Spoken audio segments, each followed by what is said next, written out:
Approximately 3 years ago, I retired from Public Service Indiana as a fire prevention supervisor.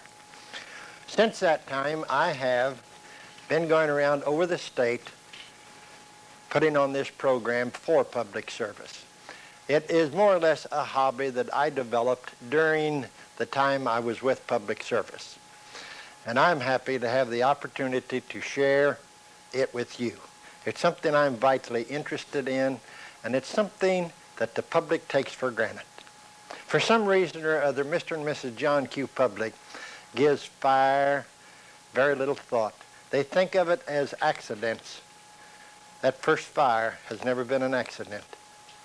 According to the Authority on Fire, which is the National Fire Protection Association, they say that practically all fires is caused, permitted, or created by people. And I think you'll find that's right. So what we talk today up here about the chemistry of fire, you can apply any place. And when you talk about fire prevention, or any kind of prevention, the only way you can do anything about it is to understand what causes it. Then you can prevent. Well, I'm sure, or I feel sure, that at the completion of the program today, we're going to know a lot more about fires. I think any time there's something important enough to take your time, there must be a reason for it. And I think many times if we understood what the results of what we're going to talk about is first, it might make the subject a little more interesting than it would otherwise. I'm not going to bore you with a lot of statistics. Fortunately, in the fire service, it takes very few statistics to show the importance of fire prevention. The next 24 hours, or from right now until tomorrow at this same time, 30 to 35 people in the United States will die in a fire.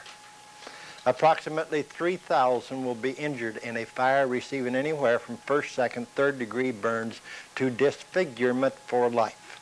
Every year in the United States, 40,000 Americans are disfigured for the rest of their life from fire only. Now, of the 30 to 35 that will die in the next 24 hours, approximately 20 of those will die in a home like yours and mine. And of the 20 that will die in a home like yours and mine, approximately 15 will be children or elderly people, mostly children. Children who were in homes where no pre-planning had ever taken place. Children who had been left with what they classify as incompetent babysitters, and I don't buy that at all. I say if a babysitter is incompetent, it's because we failed to impress on them the responsibility they have accepted. 3 of those children in the next 24 hours will be between the ages of a few months and 6 years old. They'll be alone, unattended by either mother or father, only to die by themselves when fire strikes. And I hope to live to see the time when the legislature will see fit to pass into law, making it a criminal offense for any parent that leaves a child alone unattended. In the next 24 hours, more than 1,800 homes in the United States will be totally destroyed or seriously damaged. In that same 24 hours, approximately 434 apartment building fires will occur. It's kind of hard to conceive how many that is. Let's take all of the home fires, apartment and condominium fires that will occur in the United States in 1 year. Let's bring them all to Vincennes, Indiana.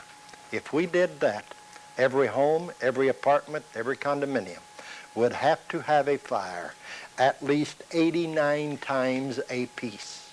And each time it would be completely destroyed or seriously damaged.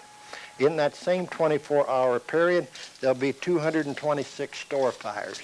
There'll be 94 school fires, 13 church fires, 83 hospital and nursing home fires, 83 farm buildings, 65 restaurants, 177 storage facilities, and 145 industrial fires. Statistics to me are real interesting, simply because statistics tell us what is going to happen based on what has already happened. Every one of the different categories that I have given you statistically, from 1960 to 1967, would you believe remained almost the same to the very number of fires every 24 hours. But in 1967, something happened that we all remember. Rioting, burning, looting, you name it, we had it. To a certain extent, we're having it today yet. Would you believe that from 1960 to 1967, there was an average of 15 school fires every 24 hours? 15. The latest figure today is 94. 1 month ago, Ball State had 7 fires in 1 week. Arson. I spoke last year at a new school at Columbus, Indiana called Columbus East High School. It's a beautiful school, air-conditioned throughout. While I was there, one of the teachers told me they had already had 3 fires. All 3 were arson. Fires occur because of little things that we fail to understand. And because we fail to understand the little things, they become major. I'd like to make one thing perfectly clear, and that is this. Don't think for 1 minute that I underestimate the ability of any one of you to understand the chemistry of fire, because I know better. I do hope that maybe I'm able to present it to you in a way you haven't seen or thought of before that will be interesting to you. So from this point on, please bear with me. In order to have a fire, there are 3 things absolutely necessary. Without any one of these 3 elements, you couldn't possibly have a fire. Oxygen, fuel, heat. Let's take them one at a time. Oxygen. Now we know that there's 21% oxygen by volume in the air we breathe. If we can breathe such as we are in this room right here, then there is enough oxygen for combustion. It will support a fire. We can't eliminate all of that, so we'll never have a fire. So the only time it will enter into the picture will be to take it away from a fire to extinguish or control it. Next, we need fuel. Now, contrary to normal belief of Mr. and Mrs. John Q. Public, this fuel must be in gas or vapor form. Here I have a liquid called gasoline, and here I have a block of wood. Neither one is a fuel, but they will both produce fuel under certain conditions. Whenever you apply heat to a flammable liquid or a flammable solid, that heat will transfer, whichever it is, solid or liquid, to a gas. And of the 3 fuels, liquid, solid, gas, only gas is combustible and will burn. We'll talk more about that in a moment, but in the meantime, remember that this fuel must be in gas or vapor form. Now that we have fuel in gas or vapor form, we have the air we breathe. We need the heat and ignition temperature to start it burning. We can remove any one of the 3. It would make no difference which you removed, and you couldn't possibly have a fire. As we talk about the various fuels, let's remember one thing. We can't do anything about the oxygen or the air we breathe because it's everywhere. That means that we cannot permit the fuels we're going to talk about and heat or ignition temperature to come together, because surely as it does, there'll be a fire.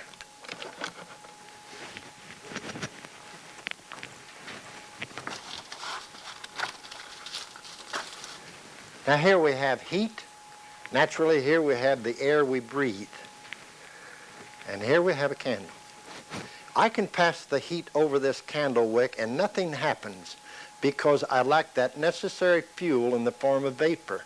But I can heat that candle wick and I can get it hot enough to start producing that fuel in vapor form, and those vapors start to burn. We now have what is known as the fire point. The fire point is a few degrees above what is known as the flash point, and the flash point is the lowest temperature at which a given product will produce fuel in the form of vapor. A moment ago I passed heat over the candle. We failed to get a fire because we failed to have that fuel in the form of vapor. Now that we have it hot enough to produce that vapor, Watch how easy it lights when I pass the heat over it.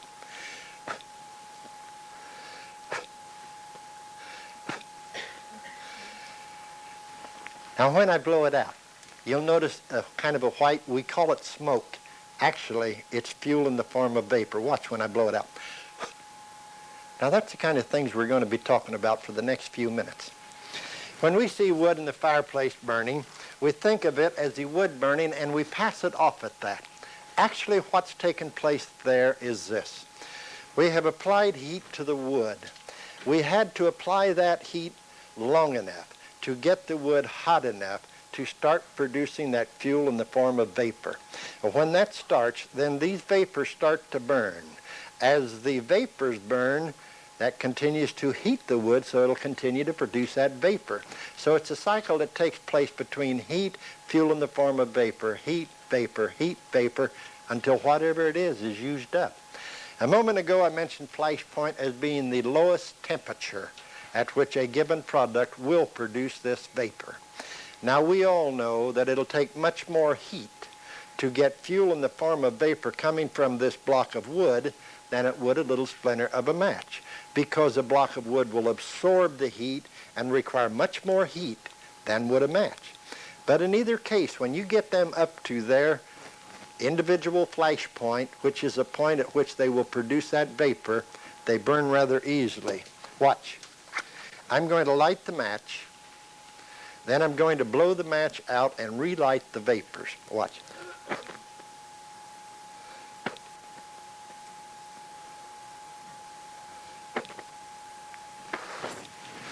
Our liquids are classified as to their hazardness by their flash point.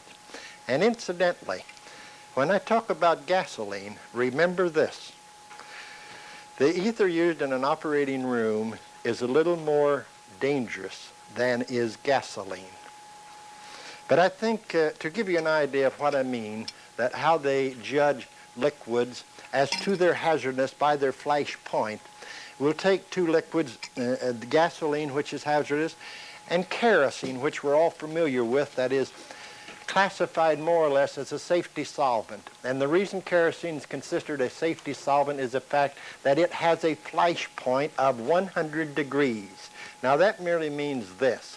If I'd put kerosene in this beaker and I would apply heat underneath and I'd heat that kerosene up to 100 degrees, at that temperature, kerosene would start producing fuel in the form of vapor, the same as gasoline, at 50 degrees below zero.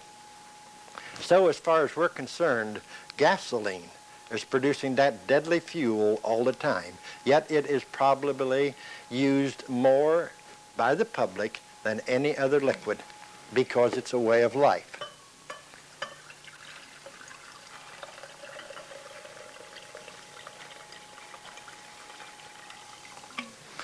Now here's where we get into trouble. What you see is a liquid called gasoline. What you see is not at all dangerous, no more than a glass of water. But what you don't see right now is fuel in the form of vapor coming off the gasoline. And it's coming off of this gasoline as low as 50 degrees below zero. So if you could see it, these vapors would be coming over the beaker down like this because they are 2 to 4 times heavier than air. So anytime you see the liquid called gasoline, remember this. It's not what you see that is dangerous. It's what you don't see. That's where the hazard is. Here I have a hot stick. Let's see if it takes all 3 elements to have a fire.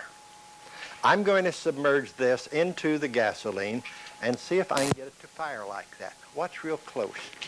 You want to move back? Now see if you can see it fire. See it? Now we failed to have a fire there because we only had one of the necessary 3 elements, and that was heat. You saw it. I was in the liquid called gasoline, but that is not fuel. It produces fuel in vapor form. So we lacked the fuel. Also, because I was in the liquid called gasoline, we couldn't get this air we breathe. So we didn't have oxygen or air. All right, let's go just above the gasoline now and apply the heat and see what happens. Nothing happened there because we only had 2 of the necessary 3 elements. We had heat, you saw it. I was above the gasoline, so we know we had the fuel in the form of vapor. But the vapor coming off the gasoline would not permit any oxygen in the beaker or the air we breathe. So we lacked oxygen and the air we breathe. Let's start there where we have the 2 elements. I'll slowly come up until we hit the air we breathe. We'll have a fire. Watch. A moment ago, I said we can't eliminate all of this air we breathe, so we won't have a fire, but we can take it away to extinguish or control. But do you know that right now or very soon a home is going to burn because a man, woman, or child, and ladies notice I said man, woman, and child, is going to put a pot, pan, or skillet of grease on the stove. Then they're going to turn on the heat. Then the telephone or the doorbell will ring or the kid in the bathtub will get soap in his eyes and they have to leave momentarily. While they're gone, the heat under this grease will bring the grease up to its flash point. All greases have their individual flash points, but when they get up to that temperature, grease will start producing fuel in the form of vapor, the very same as gasoline. Being heavier than air, these vapors will go over the pot, pan, or skillet right down to the source of the heat, and when it strikes the heat, it will revert right back up to where it came from, and when they come back to the kitchen, they see this. No one's ever taken the time to say, all you have to do is put the lid on. It's just that simple. So because no one's ever taken the time to tell them this very simple little thing, panic sets in. You know, panic always sets in when we don't know what to do. Knowing what to do prevents panic. But when panic sets in, we start thinking half as good as normal. And to the average public, there's a fire, water puts out fire, they run to the sink to get a pan of water, they bring it over, they throw it on the fire. Water will not phase a grease fire. Water will merely splatter the burning grease out of the container into the kitchen, then it's a job for the fire department. No one's ever said, if you don't have a skillet lid, if you don't have a fire extinguisher, then for heaven's sakes, get the baking soda, not the flour. Too many times after program, someone will come up and say, I always thought you had to have flour to put a fire out. Flour, that's the way you commit suicide, believe me, and I'm going to show you in just a little bit. Get the baking soda. Now, you don't dump the baking soda on the grease fire. That would be like using sand trying to smother it. You take a handful of the baking soda and you suspend it above the blaze. When the blaze and baking soda meets, a chemical reaction takes place, a gas is formed, and it's much heavier than air. It will settle down and block the air we breathe off of the pot, pan, or skillet, the same as this extinguisher will. This is a carbon dioxide known as CO2. It is nothing but liquid dry ice. When I expose it to the atmosphere, it comes out as a gas, much heavier than air. Watch. I'll put some in this beaker. It will lay there because it's too heavy to get out. Watch. Now then, we'll start a fire. Now we'll put the lid on. Watch. Now that's practically the same type of gas that is produced when the fine particles of baking soda strikes flame. I'll tell you what you can do. Have Italian-style spaghetti some evening for dinner. Go to the store and get a jar of that Italian-style grated cheese. It comes in a jar with big holes in the top of it. Encourage the family to eat a lot of cheese. Try to empty the jar if you can. Then you take the jar, you fill it with baking soda, set it in front of the stove. It's the nicest little extinguisher for grease fires there is. In fact, that's a project that the Boy Scouts have had in the state of California for many years, and it's a worthwhile project. How many of Mr. and Mrs. John Q. Public realizes how hazardous pressurized containers are? Bug sprays, deodorant sprays, hair sprays, you name it. If it comes in a pressurized can, they are equally dangerous. How many? Ladies, girls realize that in this case it's a hairspray. How many realize they can use it as a hairspray or they can use it as a blowtorch? It don't make any difference. I was speaking at Seymour some time ago. A lady spoke up as we were talking about this. She said she knew of a recent case at that time where a beautician started to apply hairspray to one of her customers' head as she started to light a cigarette. And you saw what happened. They should know that they should never direct anything that comes in a spray can toward an open hot light bulb. Use it where matches or cigarette lighters are being used. Especially dangerous and hazardous is using bug sprays around a furnace. Now I'm talking about the kind of furnaces that's in the center of the house behind louvered doors, because when it comes out atomized, it takes very little heat or flame to set it off. How many realize that they should never place one of these cans that's been under pressure where it may be involved in heat? Even though they think it's empty, they shake it, they feel nothing. They press a button, nothing comes out. To them, it's empty.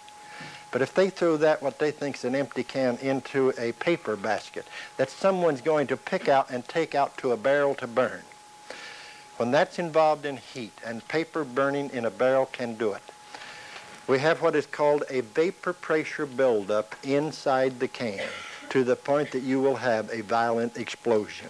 About 4 years ago, I was coming west out of Indianapolis on US 36. A convertible in front of me went sliding into a firehouse. I knew something was wrong. I followed it into the firehouse. It was a young couple with a 10-year-old boy. The 10-year-old boy had been near a can similar to this that had exploded. A fine sliver of the side metal had been driven into his heart. The mark on his cheek was so small you could hardly see it. Well, those firemen did everything humanly possible. I don't think anybody could have done any more than they did. But that 10-year-old boy died right there at the firehouse. I hope to live to see the time when they will outlaw the pressurized can and go back to the thumb or the finger pump type. How many of you have 83 pounds of dynamite at home in the garage, wardrobe, bathroom, or someplace? 1 gallon of gasoline vaporized is equal to 83 pounds of dynamite. It's against the law for a filling station to sell gasoline and place it in glass because glass breaks easily. I bet we'd all be surprised in our respective neighborhoods at our friends and neighbors that have gasoline sitting in jars, crocks, bottles, and jugs, waiting for someone to break it and set up an explosive fire hazard. Some time ago I read where 3 young boys was playing in one of the boys' father's garage. They accidentally broke a glass jug, similar to this, I suppose, that the father had gasoline in for the power mower. Well, these boys didn't know when gasoline's exposed to the air we breathe, vaporizes very readily. They didn't know probably that these vapors are much heavier than air.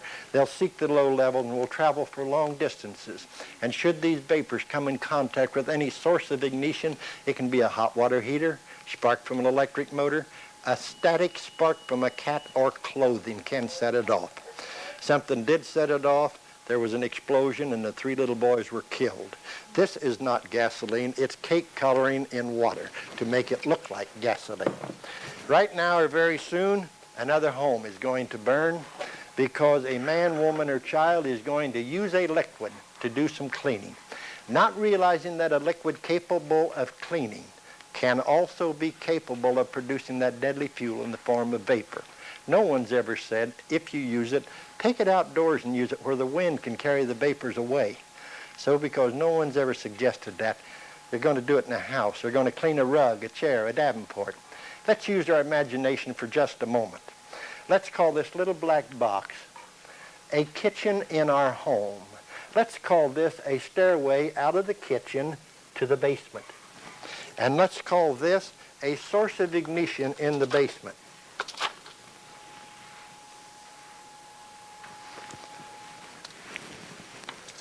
Now this is not magic. It is not intended to be. What I'm going to do, I'm going to put some gasoline on this little piece of rag to simulate on a small scale someone cleaning in the kitchen, after which I'm going to place it in the kitchen. When I do, you won't see anything, but watch how quickly the fuel in the form of vapor will go down the stairway, come in contact with the source of ignition at the base of the stairway, and then it'll revert right back up the stairway. Now watch. Try to get where you can see it. And see how quickly those vapors will go downstairs.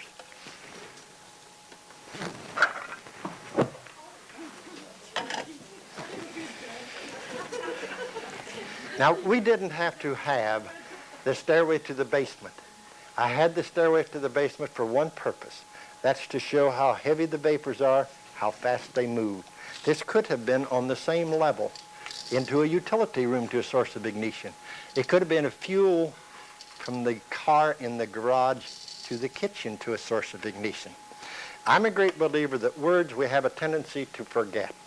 But I'm also a great believer that when we see something, like we saw here, which really we didn't see, but I think we all have a better understanding of what this vapor is that you don't see and how it works. Would you believe that a child in, we say, elementary school, if they had the advantage of this knowledge, which to me is so very simple and so easy to teach, that just this one thing through a lifetime could many times prevent injury and even death, because it's something we live with 24 hours a day the rest of our life. About 4 years ago, there was a newscast where 2 seniors at Purdue University that were going to graduate tore a motorcycle down in the basement of a house. Evidently vapors from the gas tank, the gas line, or the carburetor got to a source of ignition, and it was reported that there was a violent explosion and the boys had been taken to the hospital in critical condition. I couldn't help but think to myself, here's 2 boys that evidently have a brilliant education, only to have almost blowed themselves up in such a foolish manner, just lack of knowledge that to me is so very simple, that everyone should have, because we live with it all the time. There's other liquids equally as dangerous as the liquids we've been talking about, except they react a little bit different. They react chemically. They combine readily with the oxygen in the air at normal temperatures and produce heat. And if heat's produced faster than it can dissipate, more than likely there'll be a fire. Some of these liquids that's common around here, common around your home, paint, linseed oil, turpentine, anything with animal, vegetable, fish oils in it. I like to consider dirty rags as being susceptible to spontaneous ignition. And spontaneous ignition fire is a fire that occurs without the presence of a spark or flame. It's strictly from a chemical reaction that occurs, like one we're going to have right here. Now, I'm creating this chemically. It's where it gets so hot it must start burning. I'm going to put it out real quick after it starts, but I want you to see it start. That it is exactly the same way, or the same chemical reaction that takes place in a wad of dirty rags. Incidentally, right now, a home, a store, or industry is going to have a fire from a wad of dirty rags laying on a workbench, back in the corner of a garage, or in a wardrobe.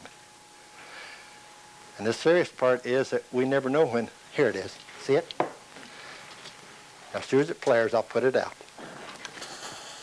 Incidentally, several arsonists, professional arsonists, uses this system with a candle, where it might take an hour for it to work, where they can trip something.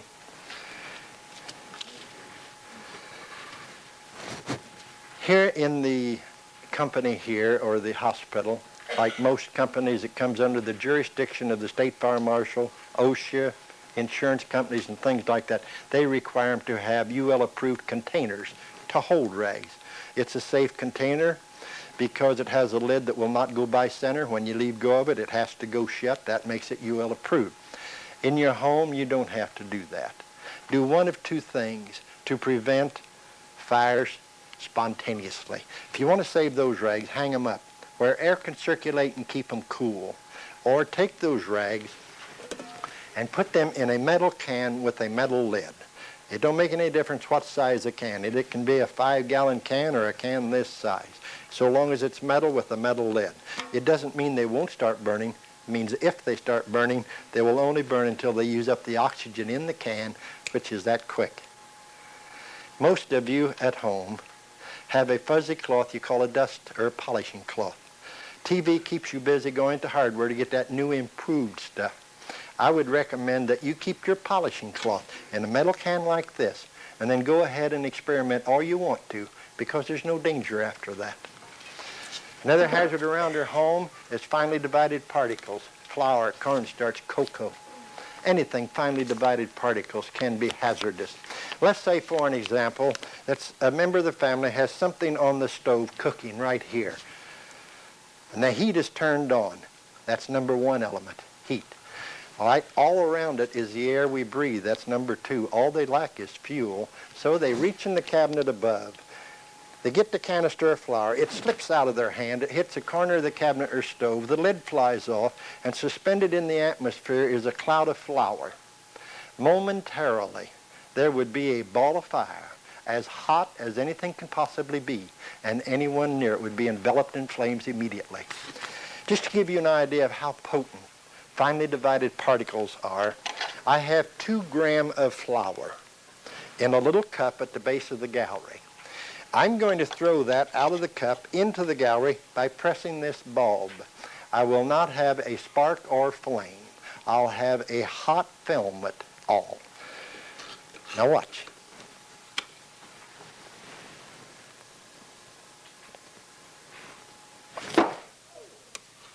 That did 2 things. That shows you how hazardous finely divided particles are. Plus it wakes those up who may have gone to sleep. Don't be confused with the explosion. We had an explosion because it was confined within the gallery based on percentages by volume of, in this case, flour, air, ignition temperature. And that's why we had an explosion. But don't let that confuse with the ball of fire here. We'd have a ball of fire instead of an explosion because this powder would be isolated right here within a large area. But please don't underestimate how hot it is, because momentarily there's nothing hotter. The number one cause for fire is smoking and matches. 40% of all home fires occur in the living room. See how that ties in with smoking and matches. The number 2 room in the house is the kitchen. Where do you think the 3rd room is? The bedroom. It occurs in the bedroom because we're human. That's why. We humans, we develop habits when it's perfectly safe. And here's an example I always use because it's fact. Let's say that you've had a rough morning. I'm polishing you off here right afternoon. You're going to make it through the rest of the day. You're going home this evening, take a shower, put on your pajamas, go to bed and read the paper. You're afraid to go to sleep for fear the house will catch on fire. You that smoke's going to want to smoke, but that fellow says it's dangerous. So you get an ashtray, you put it on for a bed. You don't get that first ash on the bed. When you finish, you grind it out till you couldn't recognize it as a smoke and nothing happened. A week or 2 weeks later, you go through the same process, but boy, are you careful.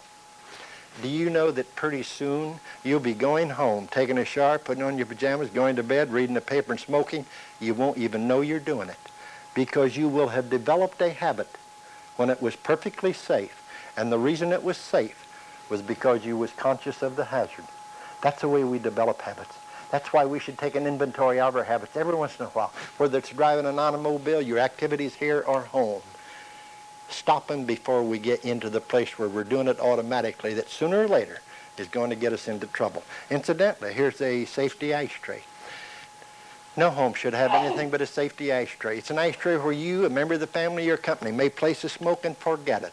And if they do, it will burn up and fall in the ashtray.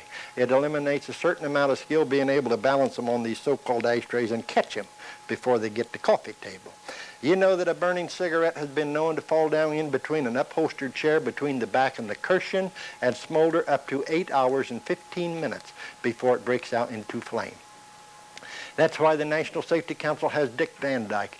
He has made several fire commercials. One of them is where he has had a party, and after the party, it shows him going around the upholstery, feeling down between the back and the cushion for what we call a hot spot.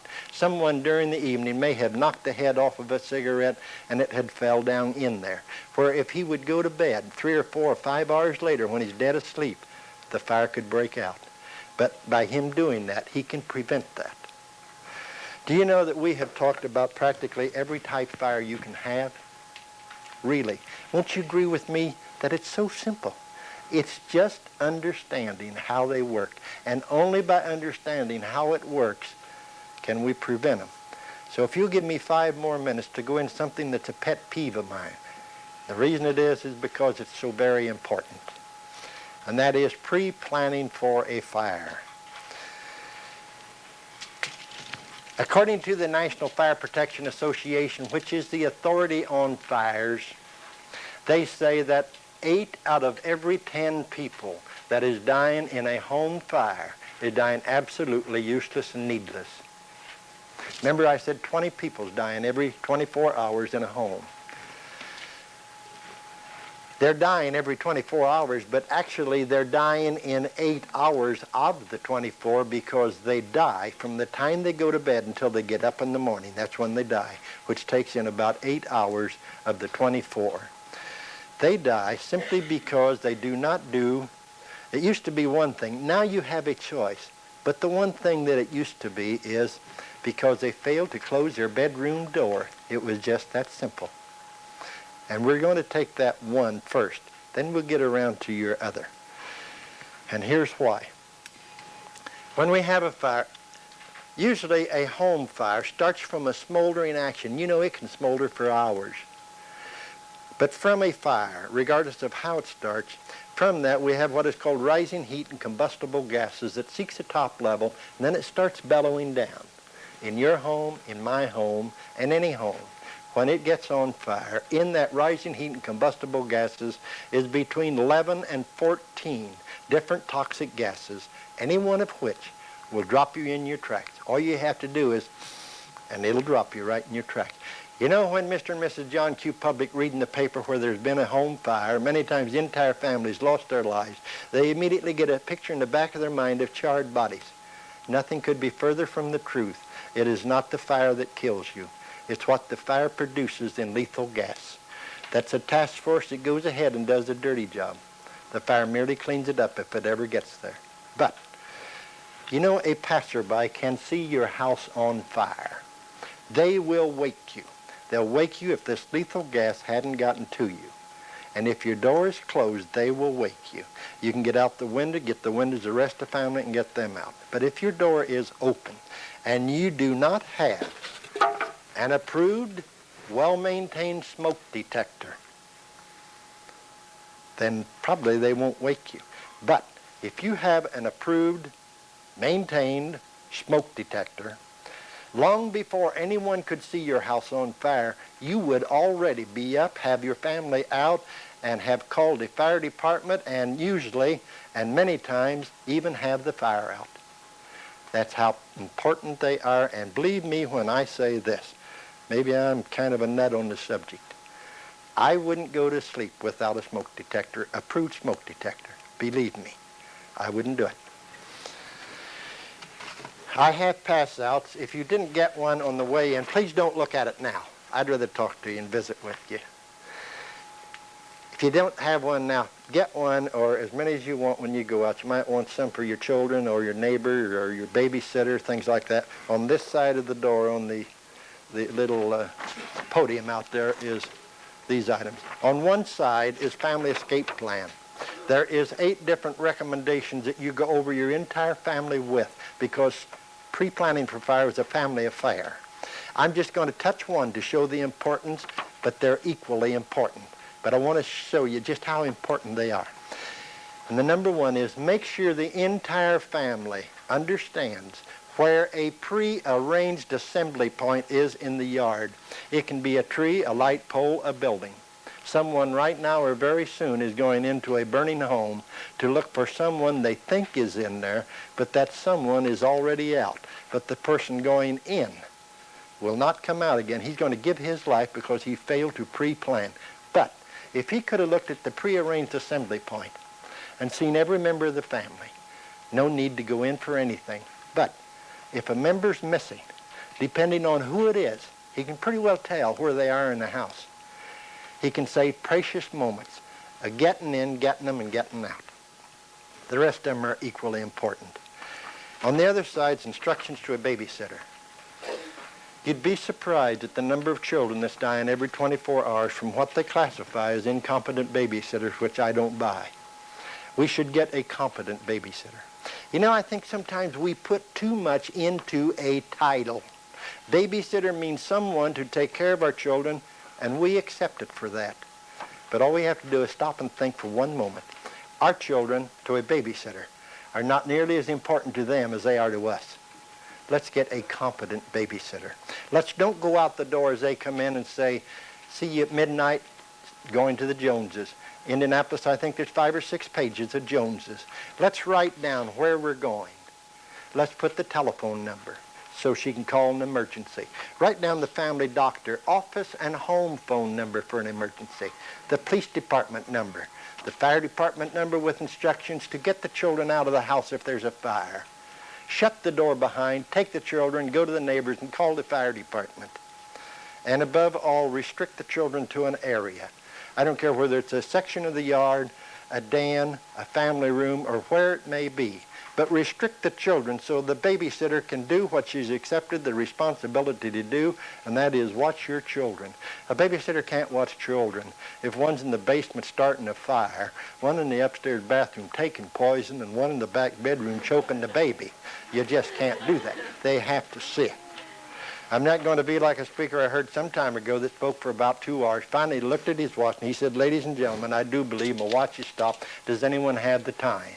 A fellow in the back of the room spoke up and said, no, I don't have the time, but there's a calendar on the wall behind you.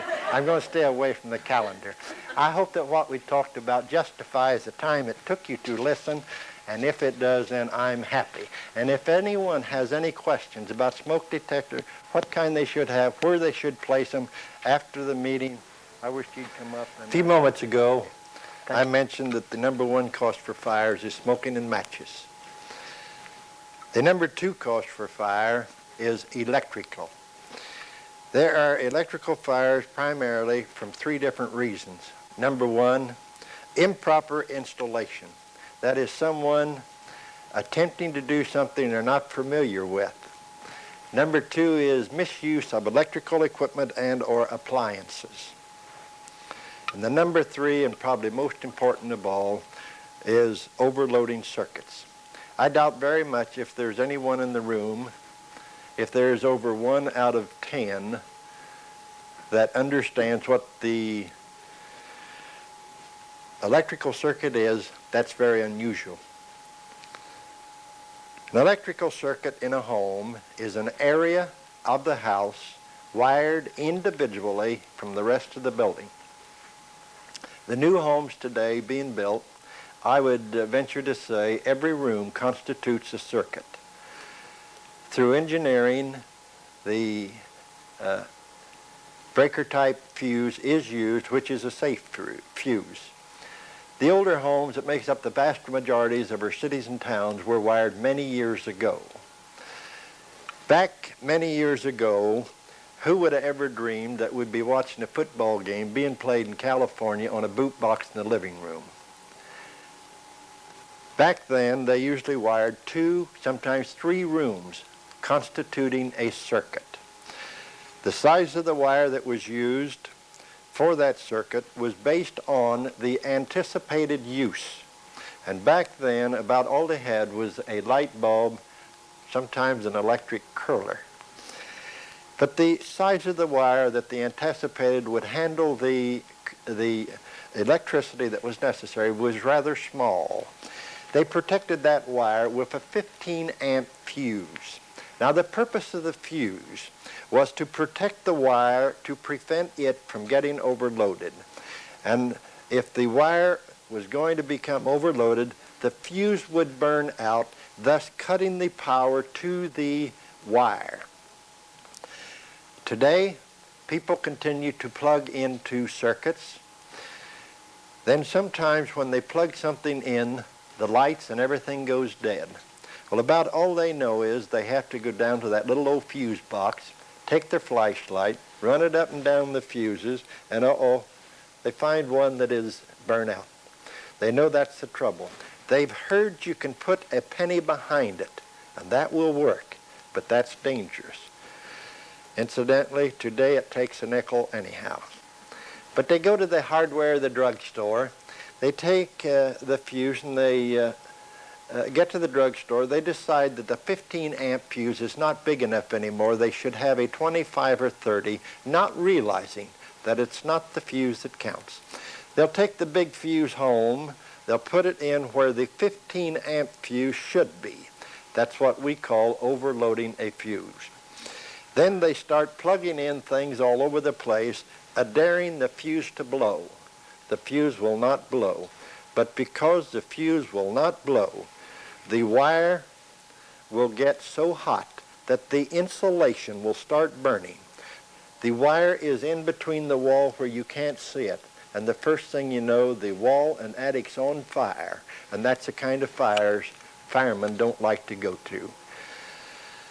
There's many things that can cause a fire electrically. One thing is running extensions under rugs where there is a lot of walking traffic that can knock the insulation off of the wire and expose the bare wire. In fact, right here is an electrical outlet that has, according to the National Fire Protection Association, 19 different things wrong with it. Anytime you have a question as to electrical equipment, fuses, or anything to do with your home, always get a competent electrician to come in and check it out. Don't try to do it yourself. That's for an expert. An electric man can do the job.